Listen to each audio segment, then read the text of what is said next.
The former Deputy Governor of the Central Bank of Nigeria, Professor Kingsley Moghalu, has said that the new Electoral Act signed into law by President Muhammadu Buhari would allow for a credible election in 2023. Speaking in an exclusive interview with Trust TV, Yusuf Akogu, the former presidential candidate on the platform of Young Progressive Party, expressed confidence at INEC to conduct free and credible election in 2023. He began by saying that he abandoned his former political party to pursue electoral reform. Look.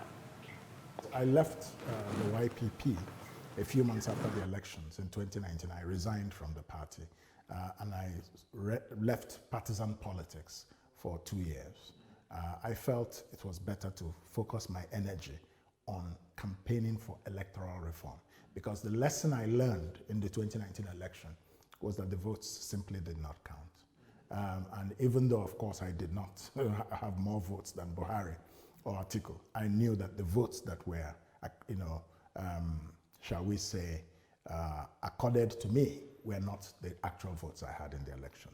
So I felt, that those of us who are not part of the big hegemonic parties have no chance in Nigeria's politics if we don't have a level playing field.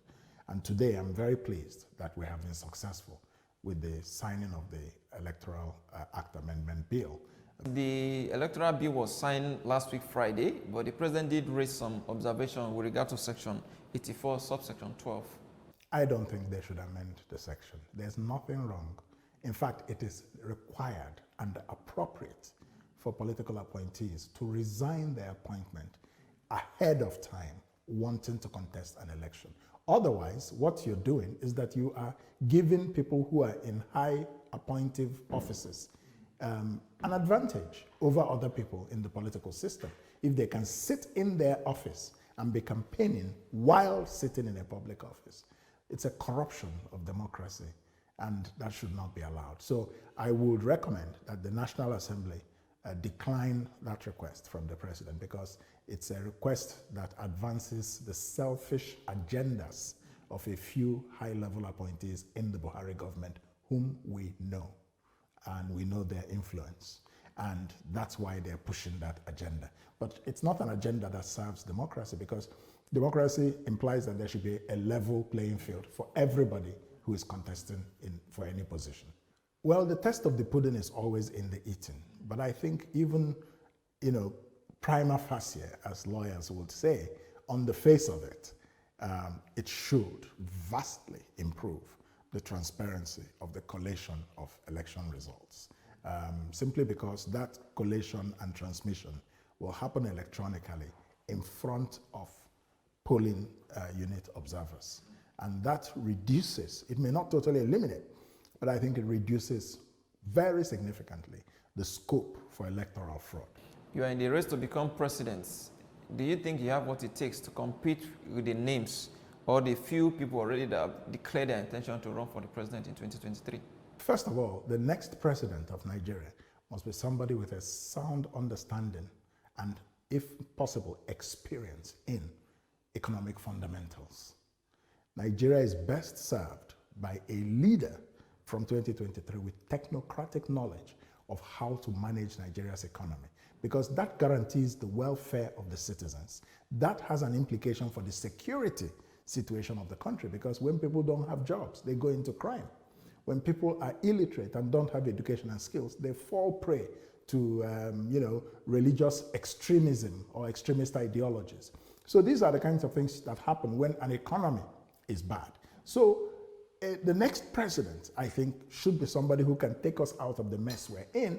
And in offering myself as the next president of Nigeria, I humbly say that I have that capacity and the competence, which is what we need.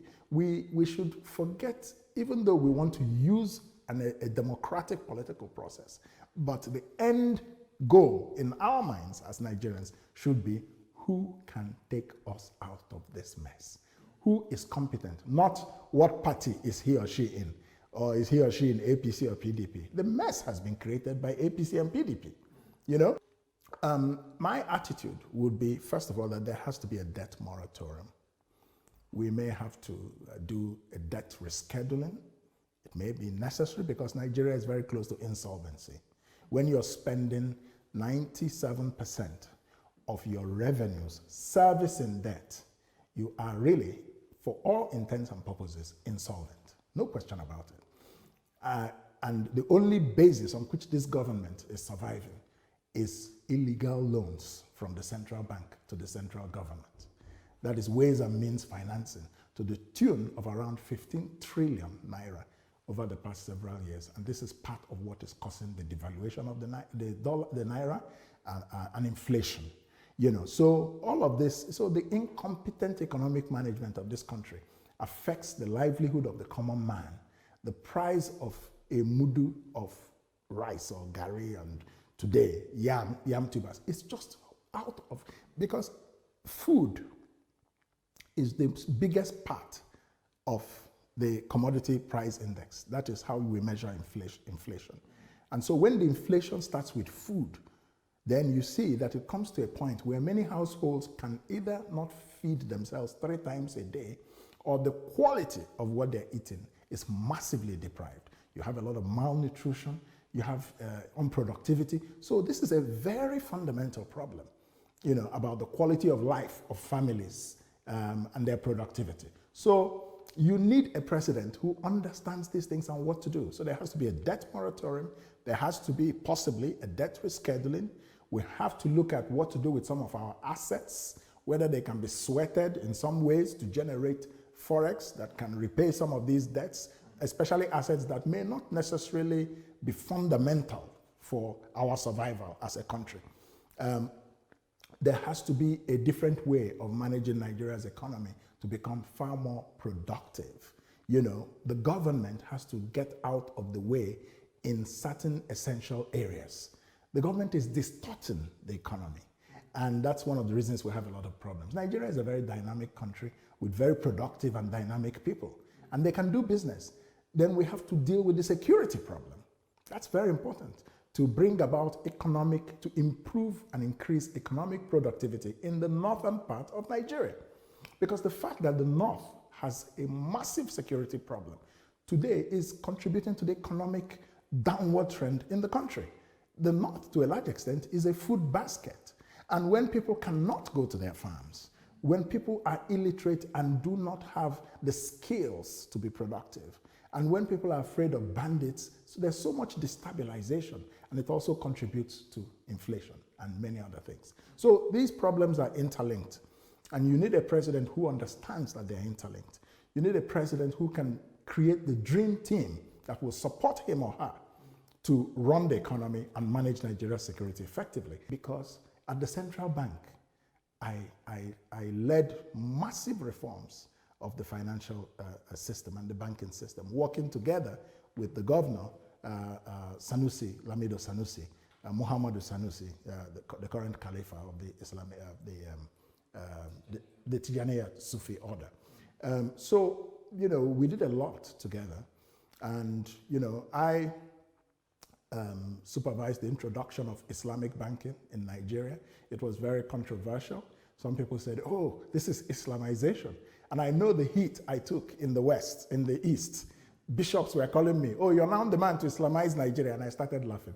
I said, this is the politics of Nigeria. This is a financial inclusion tool. Nothing more, nothing less. And it brought millions of people into the financial system. And I think it's had very good results. And it has not resulted in the Islamization of the whole country. As someone from the southeastern Nigeria, what is your take about the issue of Nnamdi Kanu? He's been charged with a treasonable felony. My take is that Nnamdi Kanu's incarceration and the whole politics of separatism from Nigeria, I believe in Nigeria. I do not believe that the Igbo of the southeast should break out of Nigeria. But we have to understand what is it that gave rise to this. I am a root cause person. I believe in going to the root of a problem and addressing it. So if people are feeling excluded, then we should look at that. If there's a problem with the structure of the country that is creating some exclusionary tendency, look at it. You know, it's not just Nnamdi Kanu. There's Sunday Igboho as well. There are people in the Niger Delta who want to form a separate Republic of Niger Delta. So this cries of marginalization in Nigeria, it comes from a failure of leadership. And this is something we need to address. And I intend to address it as a leader. How will I address it as a leader? I'll be fair to everybody. I'll be fair to the Fulani. I'll be fair to the Hausa. I'll be fair to the Igbo. I'll be fair to the Yoruba. I will also be transparent. I have no hidden agenda as president. These are the things that build trust. And once you can build trust, you can achieve transformations. So the Nnamdi Kanu situation is very unfortunate. We have laws, and the law will follow its course.